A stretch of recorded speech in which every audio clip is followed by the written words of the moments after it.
عليكم ورحمة الله وبركاته. كيف حالكم يا شباب؟ أظن أن الكثير سيندهش من العنوان الموجود في الفيديو، لكن صراحة هناك ثغرة بأجهزة أبل. أجهزة أبل، نعم أجهزة أبل.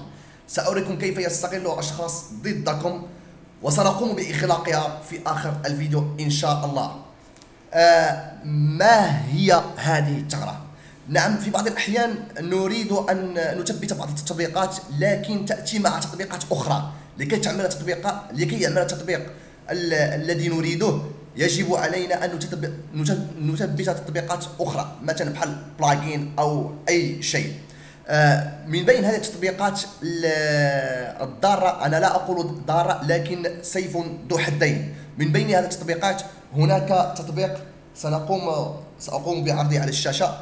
هناك تطبيق الأوبن SSH Open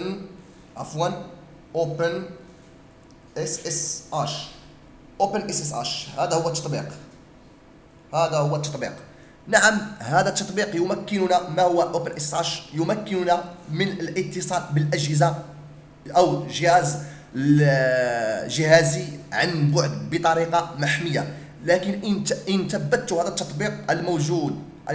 التطبيق في جهازي، سأكون عرضة إلى الاختراق. كيف؟ وهناك جهاز آخر أو تطبيق آخر عفوا، سأريكم التطبيقين كلاهما. التطبيق الأول Open SSH، والتطبيق الآخر OSSH Pass. كيف يمكن للمخترقين أن يصلوا لنا عن طريق تثبيت هذين التطبيقين؟ سأريكم كيف. الأدوات التي سأستعملها في هذا الشرح سأضع لكم الرابط في الديسكريبشن. من بين الأدوات المستعملة، يعني يجب أن يكون لك جهاز حاسوبك، و يعني هناك اتصال للإنترنت. نعم، أنا لدي اتصال للإنترنت هنا. وهناك شخص يستعمل جهاز الآبل. هناك شخص معك يستعمل جهاز الآبل. يعني كيف أعرف أن هناك معي شخص يستعمل جهاز الآبل؟ هناك برامج كثيرة تمكنك من عمل سكان، يعني فحص للأجهزة المتصلة بشبكة الإنترنت لديك، أو إذا كنت متصل بشبكة الإنترنت المقهى أو إلى غير ذلك. فعلا أنا جهازي متصل بشبكة الإنترنت، سأريكم ذلك. هناك لدي جهاز متصل بشبكة الإنترنت. سأريكم أن جهازي متصل بشبكة الإنترنت. نعم، هنا اتصال بشبكة الإنترنت. اتصال بشبكة الإنترنت. سأستعمل جهاز كما قلت لكم للاتصال عن بعد، جهاز بوتشي. جهاز بوتشي يمكننا من الاتصال بالأجهزة عن بعد، لكن بطريقة محمية، SSH Secure Shell، عن طريق منفذ 22. جهازي يستعمل ليس بجهاز الحاسوب، لكن جهاز أبل. لدي جهاز آيفون 4S يستعمل الأدرس ويب 192.168.1.105. سأتصل بجهازي، نعم، مع التنويه إلى أن جهازي ثبت من قبل هذه التطبيقات التي قلت لكم عليها. لوجين از يعني ما هو المستخدم الذي تستخدمه. المستخدم يعني كما نقول باللغة الفرنسية باغ ديفو، يعني تلقائي، هو روت en français يعني سوبر utilisateur روت. لكن هناك ليس لدي كلمة سر. هناك شخص معي متصل في الشبكة، لكن ليس لدي كلمة سر. سأعطيكم كلمة السر يا أصدقائي، وكلمة السر هي موجودة على جميع الأجهزة الأبل بطريقة تلقائية. البين.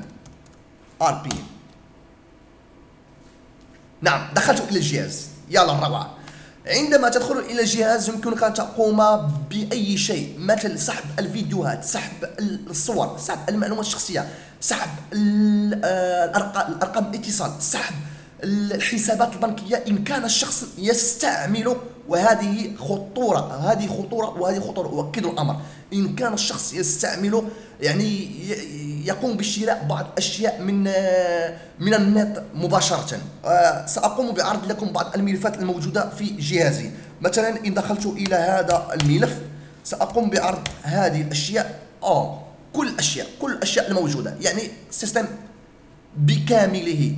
وأنوه إلى ذلك أن الأبل تستعمل أجهزة أو لا تستعمل توزيعات من توزيعات لينكس التي هي ديبيان. يعني بهذه الطريقة يمكنك أن تعمل بالجهاز الذي اخترقته أي شيء تريده. لكن كيف يمكننا أن نقوم بإغلاق هذه الثغرة؟ هي في الحقيقة ثغرة، لا نقول لا زعما كاين أي شيء، في الحقيقة ثغرة. كيف يمكننا أن نقوم بهذه سد هذه الثغرة؟ الأمر بسيط جدا. إن كنت يعني ملم بأوامر لينكس، وإن لم تكن سأريك الطريقة. ما عليك إلا أن تقوم بطبع كلمة باس WD وتقوم بانتر. سيقول لك الجهاز، سيطلب منك كلمة سر جديدة وتقوم بكتابة كلمة سر جديدة كما سأفعل الآن. أنا كتبت كلمة سر، سيقوم لا confirmation de la mot de passe، يعني تقوم بتفعيل الكلمة التي كتبتها في الأول. سأقوم بكتابة الكلمة التي قمت بكتابتها في الأول. نعم، إن أراد شخصا أن يدخلك مرة ثانية عن طريق كلمة التي قلت لكم آلبين، لن يدخل لأنك قمت بتغيير هذه الثغرة. إلى هنا أكون قد انتهيت من هذا الفيديو. إلى فيديو جديد إن شاء الله. لا تنسى دعمنا بلايك على الفيسبوك ومتابعة على اليوتيوب لتتوصل بكل جديد.